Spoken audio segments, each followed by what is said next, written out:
Authors Over 50, Writing in Life's Sweetest Third. Authors Over 50's weekly podcast celebrates writers and their journeys to publication. Writing after 50 is a whole story on its own, so let's skip to life's sweetest third and talk with authors about their journey from pen to publish. Welcome. I'm Julia Daly, your host, and I invite you to listen to interviews with writers who've achieved their goal of publishing a book just later in life. We've seen award lists for under 30 or under 40, but I've yet to see lists for those who've achieved a significant milestone of their own, launching a new career and publishing their first book after the age of 50. We will hear about these authors' inspirations, struggles, strategies, and the smell of that first book. These writers' journeys inspire me because I'm one of them. My guest today traveled extensively until she found her heart in Italy, which she now considers her second home. She graduated from the Mississippi University for Women, cum laude, with a double major in psychology and social sciences, and she pursued graduate studies in theology. She has held management positions in the insurance and airline industries, and with her husband ran a hospitality business in Southwest Georgia. An accomplished photographer, she's published numerous articles on travel, home decorating, gardening, and food. Welcome to Authors Over 50, Donna Keel Armer. Thank you for inviting me. I'm just really delighted to be here, Julia. Donna, our opening question on Authors Over 50 is always, what took you so long to write your first book? It took me an incredibly long time. And I'm thinking that maybe everyone says the same thing. Life got in my way. And I was raised during a time when women really didn't have careers, and I chose to have a career. And once I did that, then there's no turning back. I've always wanted to write and spent a lot of time writing technical journals, but it wasn't the creative vent that I wanted. And so it took me until retirement to consider that I just might do this. And I started with magazine articles. I didn't start with a book. I was too frightened. It was scary even with the magazine article. So I waited quite a while and I had to have the adventure that I felt like I had to share it. You truly love Italy, and you utilize it as a setting in your book, The Red Starfish. How did you begin traveling there, and how is it different than other countries that you visited? My husband and I both love to travel. Before we met each other, we had traveled. My very first trip when I was in my early 20s outside of the country was to Spain and Africa. And he had also traveled a lot. And so we began our journeys with Mexico, Canada, all across the United States, France. And then one day he said to me, let's go to Italy. He was stationed there as a very young man in Vicenza. And he said, I just almost had forgotten that I was there. It's been so many years. And he said, and I loved it. So let's go. And what set it apart for me, I couldn't really define it first, but it was this feeling that came over me when it was time to leave, and I didn't want to leave. I stood on the hillside. We were in Chianti at the time in a little town called Rada, and there was total silence. And before me was spread the vineyards and the olive groves. And flowers were blooming everywhere. It was in the early fall. And I just started sobbing. I just said, I was meant to be here. And so that feeling, and the feeling has continued with the more, I've been traveling there now for 28 years, and I usually stay 2 or 3 months at a time when I go. And the feeling and the generosity of the people there is just pulls me in. I just feel like I belong. You live in a historic place here in the U.S. as well, so history just runs through your veins. It does. It's what is so important for me when I travel is that I understand that I'm the foreigner. I am in someone else's country. I need to know their history. I need to respect their history and their culture. And the same when I moved to Beaufort, South Carolina. I'm a Southerner and I've always pretty much lived in the South, but it's learning a new way, a different history. It's always so interesting to me to interview expats who have chosen to live in foreign countries. You know, how you become so brave to leave your origin country and travel abroad and decide to live there. I've traveled a lot and been to a lot of different countries, but I just never felt the draw to leave the US and live there. But you think you could live in Italy full time? Now it's a choice I won't make to do that. At one time, I was too frightened to do it. And that was at an age when I needed to have done it.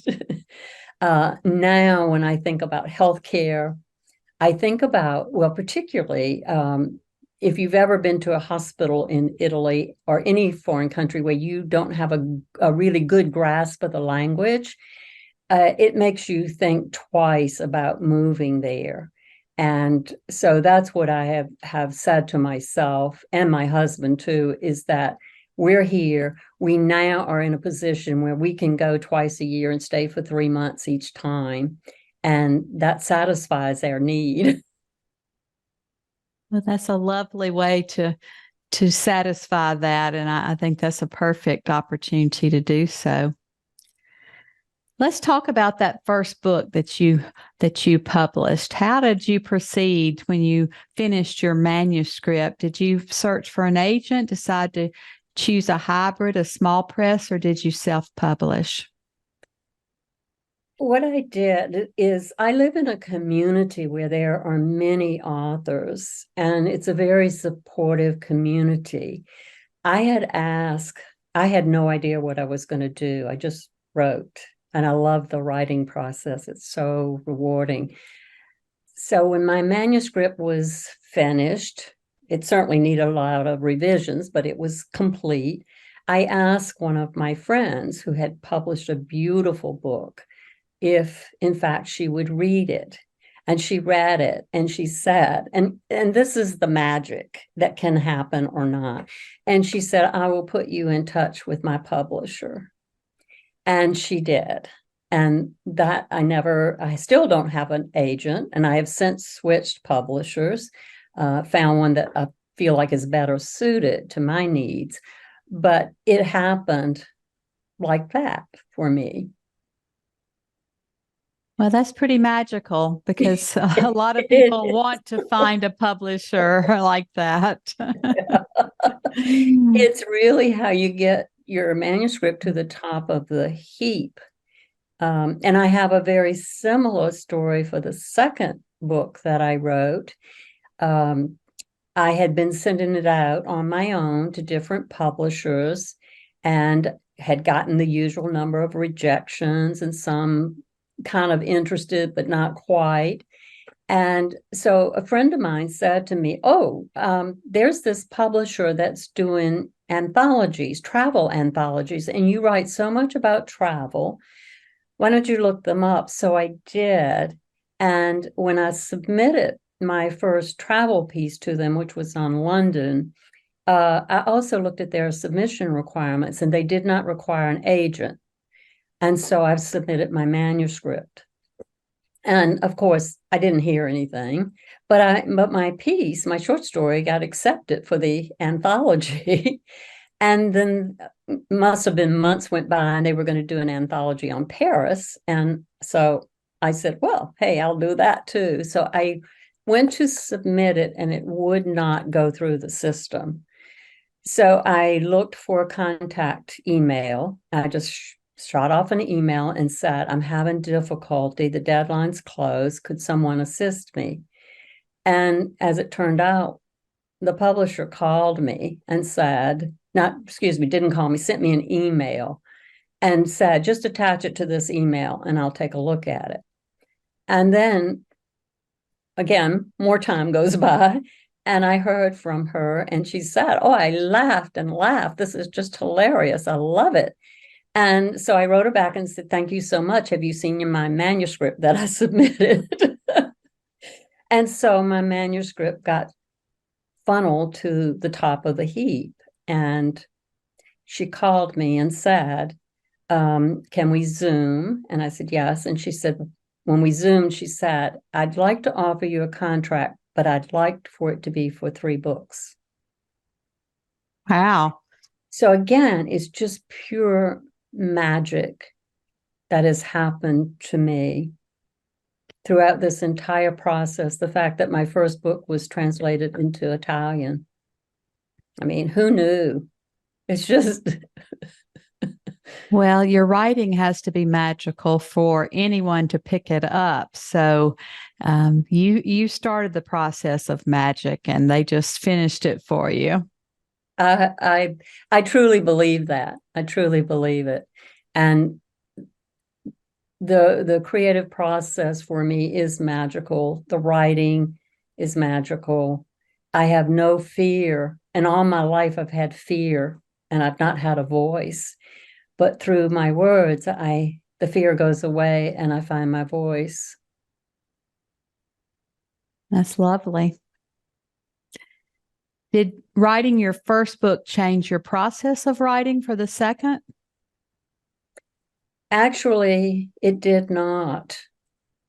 I was already writing the second book before the first book was published.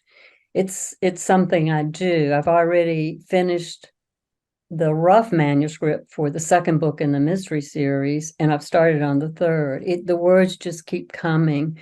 And I'm at that age where I'm going to write as much as I can. When you talk about us being over 50, my first book was published when I was 75.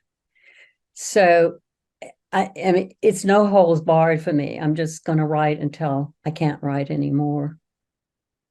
I'm interviewing people in their 70s, 80s, and 90s. So I think we can do it the rest of our lives. And it leaves such a legacy for our families, for our friends, and for those who don't know us. So I truly believe that this is life's sweetest third for us.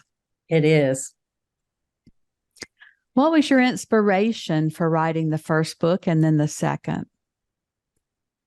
The inspiration for writing the first book was when I found the courage to travel alone and to pick a place in Italy, in a tiny town in the region of Puglia called Otranto. And I had discovered the city with my husband. We had traveled there, and I kept wanting to take a day trip. We weren't staying there, but I kept wanting to take a day trip back there. Again, it called to my spirit very strongly. So when I told my husband I was going to go off by myself, that life was crowding in on me, and I was still following the direction from other people about what I should do with my life. And I had finally reached the age where I said, this is crazy. I cannot keep listening to these voices. And I need to get away from all those voices.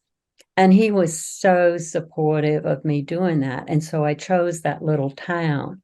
And I didn't write the book right away. I came back, and again, life intervened. My oldest sister got cancer, and I helped with her caretaking for 8 months. And then I lost the sight in my right eye from a surgery that went amok. And so all of these things came into play, but they were also the thing that had me say to my husband, we need to leave where we are and we need to move to our place, somewhere that suits us. And that's when we moved. And that's when I started writing the book. Well, you know, we writers love to write, but we don't always like to promote ourselves. Have you found any publicity that's worked for you, or maybe something you tried that didn't work? I dislike it all. I would guess also, and I don't want to be stereotyping anyone, but I think writers are solitary people for the most part and are introverts for the most part. So right up until I finish the last page, I'm happy. After that, I'm not so happy. I'm like tolerating all that's required of you. And in this day and age, it doesn't matter whether you are self-published or whether you have a publisher, you are the marketing person. The first book came out in the midst at the high season of COVID. I was so relieved I didn't have to publicize it. Everything was canceled. My debut, my launch party, all canceled. And everybody was going, "Oh, that's so sad." And I'm going, "Oh, I'm so relieved." So it got off to a very slow start. The second book, I had the big launch party at the Pat Conroy Literary Center. And I mean, it was well attended. I sold a lot of books. And so that was it gave me a better or more positive feeling about marketing the book. I have to tell you, the one thing I love more than anything else, or speaking at book clubs, first and foremost, most of them read the book. And so you have a audience that's engaged and really ask good, hard questions of you. So I enjoy that. But the promoting, I don't have any tricks or gimmicks or anything. Oh, I do. I have red starfish cookies made for the second book. So, and people love them. So that's a draw. Absolutely. I would love any cookie that was in the shape of a starfish, or even if they're not. Yes. What about any specific books or seminars or writing retreats or groups that you can share that improved your writing journey? I think where you live and the Pat Conroy museum is certainly a wonderful place to be involved there. But any others that have improved your writing journey? I started going to writing seminars. Like I started going to the South Carolina Writers Association. They had seminars in Columbia. And I did that before I was writing. I was writing for the magazines then, and I thought, well, I need to brush up a little bit so I get my commas in the right place. And so I did that. And you do learn a lot. When I moved here, and this is the one thing that for me has helped me more than anything else, I joined a writing group. I have been with the same writing group now for 7 or 8 years, and they're the Sea Island Spirit Writers. They are remarkable women, and we are there for each other. We critique each other's work. We lift each other up. We encourage each other. So that, to me, has helped me more than anything else. And I am a docent at the Pat Conroy Literary Center. So that takes me into the world of other authors, of all sorts of creative people who come to the center. And I make really excellent connections through being a docent there. And it is the number one attraction on TripAdvisor for Beaufort now.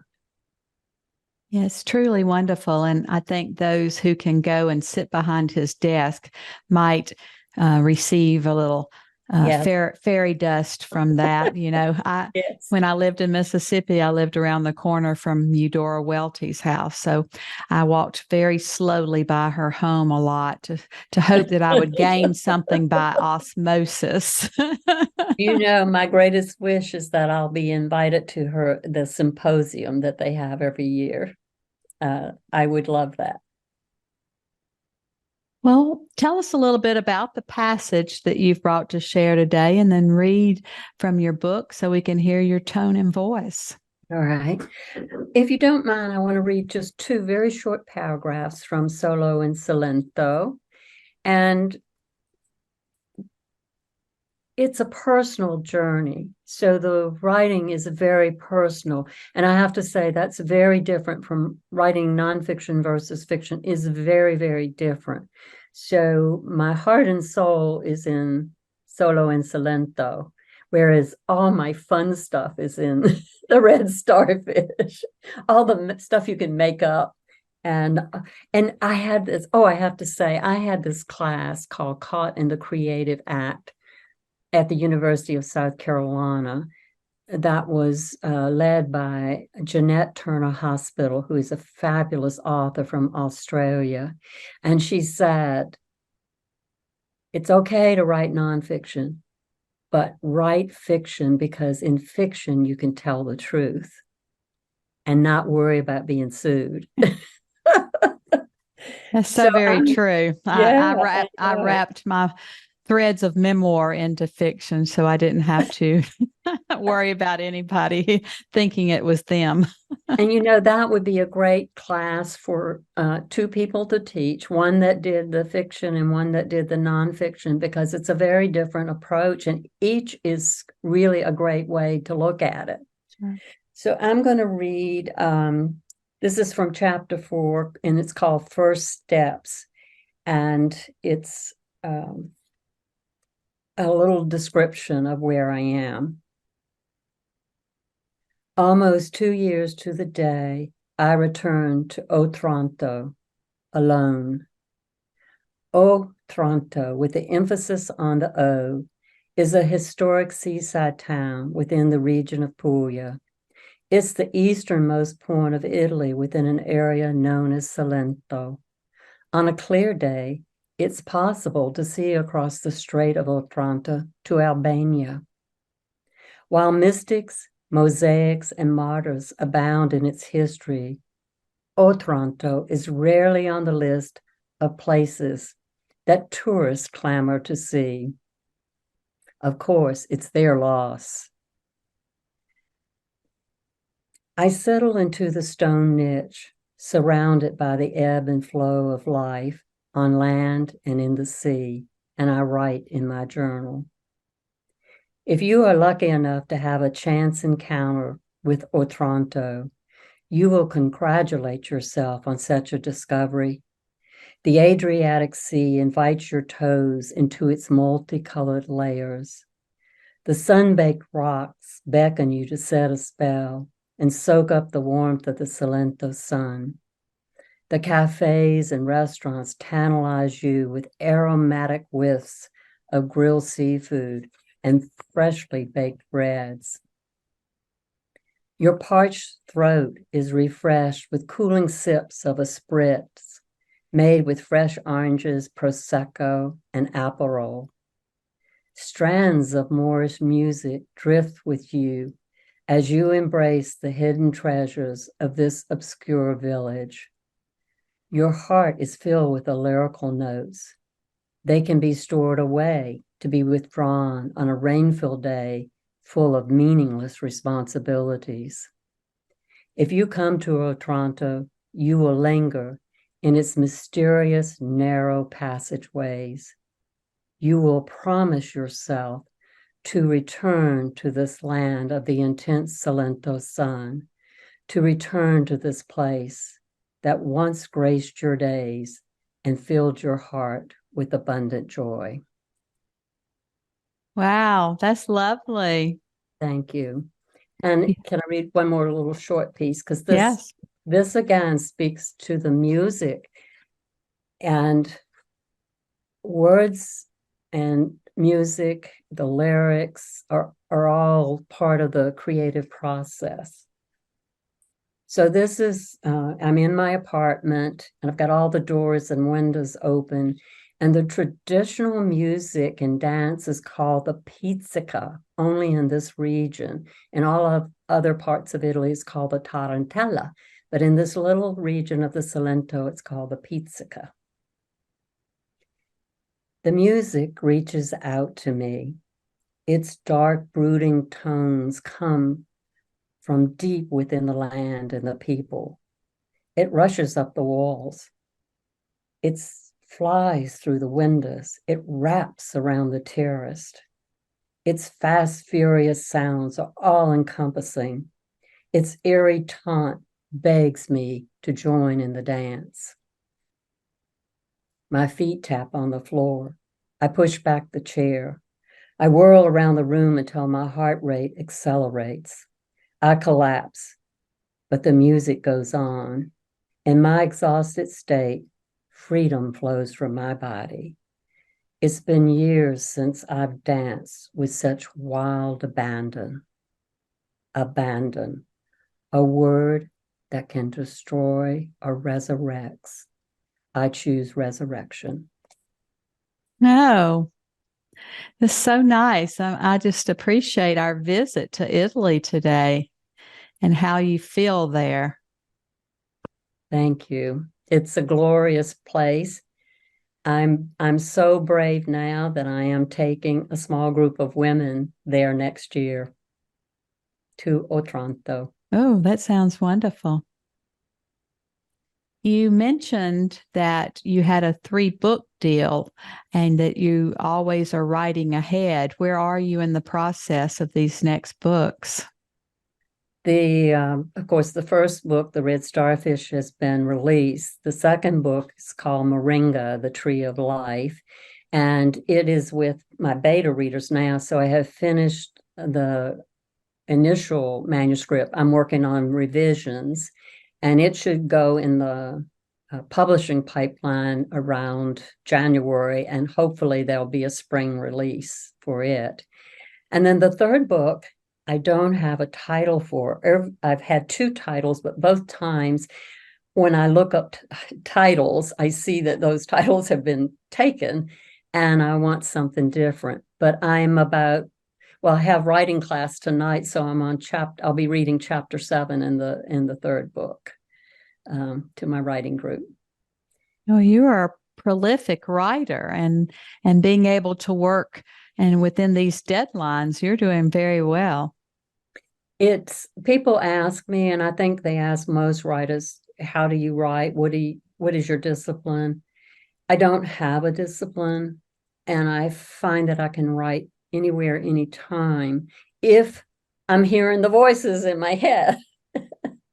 And I'm a walker, so I walk often, and I have a audio on my phone so that I can record what they're telling me, what they want me to do, what they want me to say.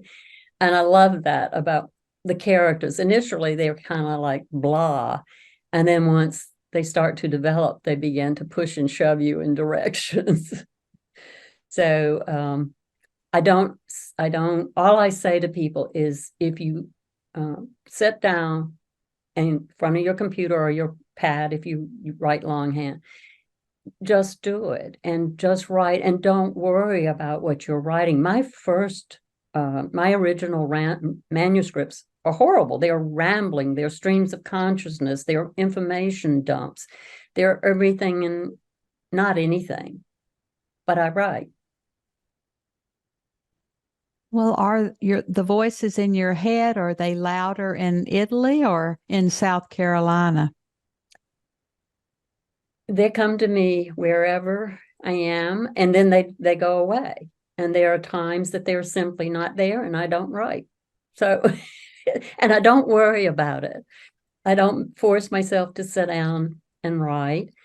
But when they're there, I write. What does writing success look like to you personally? It looks like writing a book from the first word to the last word. It looks like one person reading it and saying, that made a difference to me to read that. And it's not about anything else. I've had my career. Writing is not a money-making proposition unless you are, a celebrity or a politician, or you're in the big 10. My publishers both have been small publishers, which I prefer.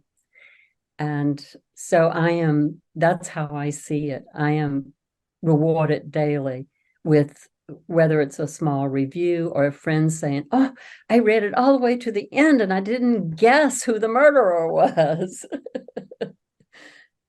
I agree. I think it's just so vital for us to write and to send the message out into the world. And, There are something like 2 million titles a year published in the U.S., and so it's very difficult to make yourself known. And I've even heard from the big five publishing houses that most of their authors don't even earn out their small now advances. So I think it's spread across a lot of different places and a lot of authors, and I think we have to find something that is more important than making a lot of money at this.